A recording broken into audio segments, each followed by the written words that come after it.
किसान और सांप। किसान और सांप एक बहुत ही रोचक, प्रेरक व मोटिवेशनल कहानी है। एक बार एक किसान अपने खेत पर काम कर रहा था। उसके खेत के अंदर कांटों की झाड़ियां हो गई थी। वह किसान उन झाड़ियों को काटकर अपने खेत से बाहर निकाल रहा था। झाड़ियां इतनी गहरी हो गई थी कि पता ही नहीं चल पा रहा था कि कहां से काटकर झाड़ियों को बाहर निकाला जाए।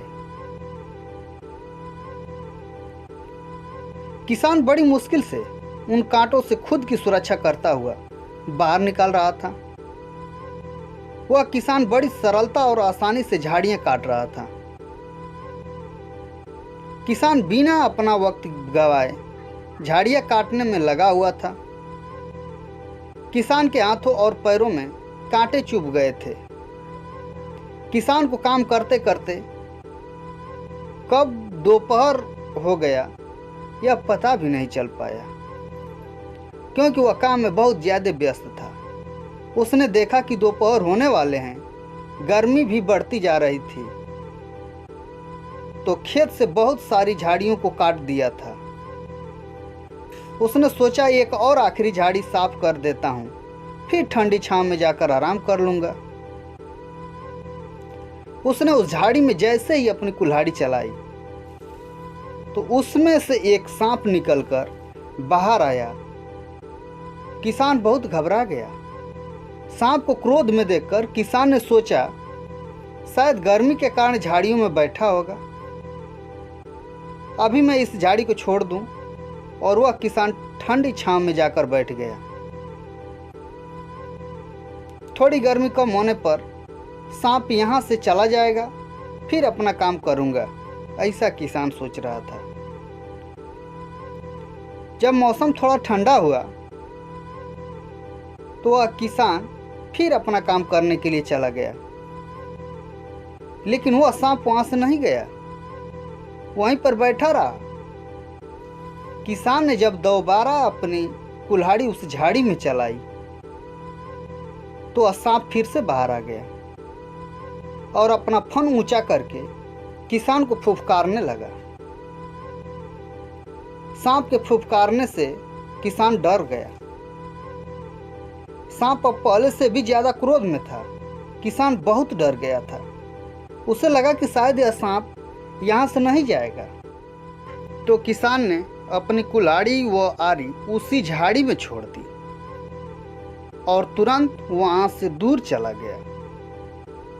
किसान फिर से वहीं ठंडी छांव में जाकर बैठ गया और सोचने लगा कि सांप तो वहां से जाने का नाम ही नहीं ले रहा है। किसान थोड़ी देर और आराम करने के बाद फिर वहां जाता है तो देखता है कि सांप अभी भी वहीं पर है। सांप अभी बहुत क्रोध में है, यहां से जाने में ही फायदा है। यह सोचकर किसान अपने घर चला गया।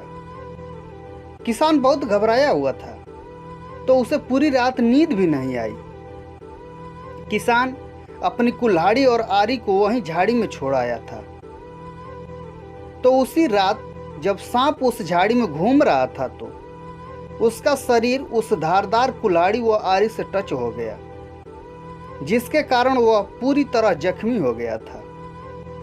उसे वह कुल्हाड़ी व आरी अपनी दुश्मन लग रही थी, तो उसने उसे डसने व नष्ट करने की कोशिश में कुल्हाड़ी व आरी की धार से सांप का शरीर क्षतिग्रस्त व मुंह दो भागों में बंट गया।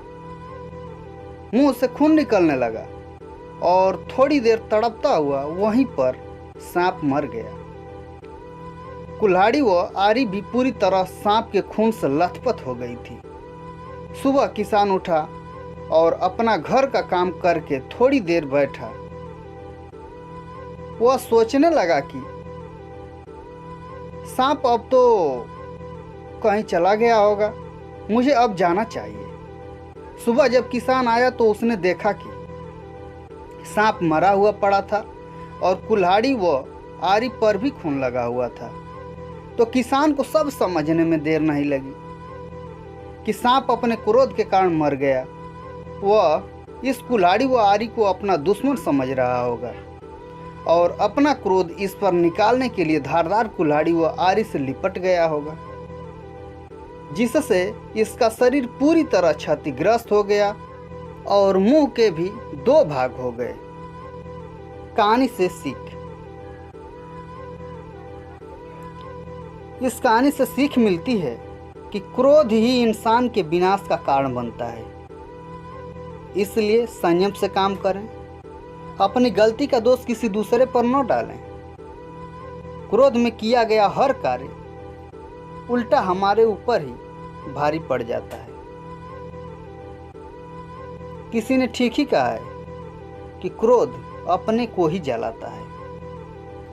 आपको यह कहानी कैसी लगी कमेंट करके जरूर बताएं। इस प्रकार की कहानियों के लिए हमारे चैनल को लाइक, सब्सक्राइब और शेयर जरूर करें। आपने अपना बहुमूल्य समय दिया, इसके लिए दिल की अनंत गहराइयों से आपका धन्यवाद।